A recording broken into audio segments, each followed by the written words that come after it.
Hello, good morning, नमस्कार। स्वागत है आप सभी भावी अध्यापक एवं अध्यापिकाओं का आपके अपने यूट्यूब चैनल ऑनलाइन शिक्षण पर।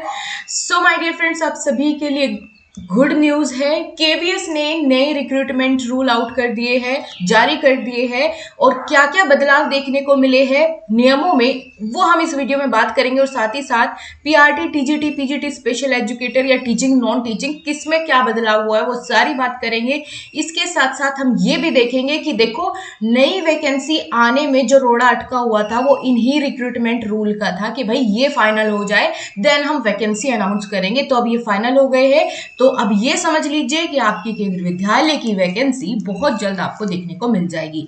डेट बता पाना मुश्किल है, ये अगर कोई और भी बता रहा है तो उसको भी वो भी अपना तुक्का मार रहा है, क्योंकि किसी को नहीं पता होता डेट प्रॉपर क्या रहेगी।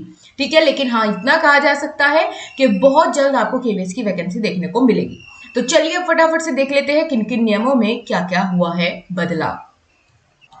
तो मैंने इस पूरे नोटिफिकेशन में जो काम की चीजें हैं उनको बहुत ही समराइज करके एक छोटी से कम शब्दों में बताया हुआ है कि भाई कहाँ क्या बदलाव हुआ है। तो सबसे पहले बस डायरेक्ट उसी पर चलते हैं। तो यहाँ आप देख सकते हैं केवीएस रिवाइज्ड रूल 2025। तो इनमें क्या क्या बदलाव है। सबसे पहले तो आप यहाँ पर देख पाएंगे पीजीटी कंप्यूटर साइंस के लिए बीएड अनिवार्य हो गया है। पहले ऐसा नहीं था, लेकिन अब इसमें बीएड को अनिवार्य कर दिया गया है।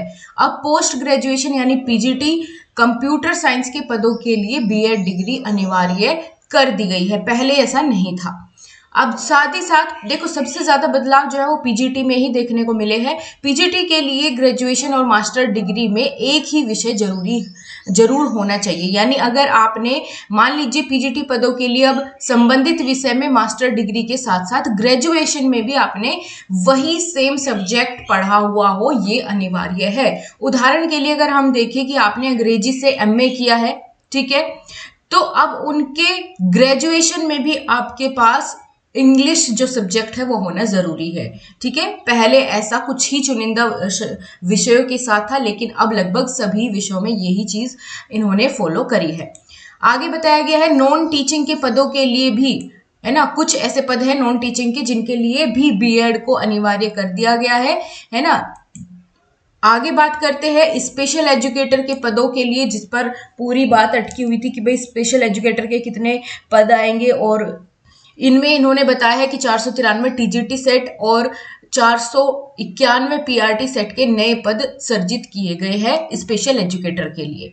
वहीं सब्जेक्ट कॉम्बिनेशन में स्पष्टता इस बार ला दी है कि भाई नए नियमों में विषय का जो कॉम्बिनेशन है उसकी जो आवश्यकताएं हैं उसको अब और ज्यादा क्लियर कर दिया है, क्योंकि पिछली बार बहुत ज्यादा ये चीज देखने को मिली थी कि इंटरव्यू के टाइम पर बच्चे बाहर हो रहे थे सिर्फ और सिर्फ सब्जेक्ट कॉम्बिनेशन के चक्कर में। ठीक है, तो इसीलिए अब इनको बहुत अच्छे से क्लियर कर दिया है और इनको आप देख पाएंगे अपने अपने सब्जेक्ट। अगर आप टीजीटी पीजीटी वाले कोई भी है, आप अपने सब्जेक्ट से रिलेटेड देखो, यहाँ पर पूरा डाटा दिया गया है कि भाई अगर जिसका भी आपको देखना है कि प्राइमरी टीचर के लिए क्या क्वालिफिकेशन चाहिए, है ना, स्पेशल एजुकेटर के टीजीटी के लिए क्या क्वालिफिकेशन चाहिए, वो पूरा आप इसमें अब जो है अच्छे से जाकर के देख सकते हैं। इसको बहुत अच्छे से पढ़िए। जिस भी पोस्ट के लिए आप अप्लाई करने जा रहे, तैयारी करने जा रहे, पहले उसके यहाँ पर रूल्स पढ़ लीजिए। ठीक है, तो वैसे तो बहुत बड़ी पीडीएफ पूरी पढ़ पाना मुश्किल है, तो मैं इस पीडीएफ को आपको टेलीग्राम ग्रुप में भी शेयर कर दूंगी। देन मोटी मोटी चीजें मैंने बता दिया है कि किस किस के नियमों में बदलाव है, वे जरूर यहाँ पर देख लीजिएगा। तो बाकी आप सभी तैयारी में लग जाइए। एनवीएस ने भी हालांकि अपने रिक्रूटमेंट रूल आउट करे हैं और ज्यादा समय अब आपको आपकी तैयारी के लिए नहीं मिल पाएगा, क्योंकि बहुत जल्द वैकेंसी आपके सामने होगी। सो ऑल द बेस्ट आप सभी को। अगर आपकी कोई भी क्वेरी है केवीएस रिलेटेड प्रिपरेशन से संबंधित, तो आप मुझे भेज सकते हैं, आपको उसका सॉल्यूशन जरूर मिलेगा। So thank you so much. मिलते हैं आपसे अगले अपडेट के साथ, तब तक के लिए नमस्कार, जय हिंद, वंदे मातरम।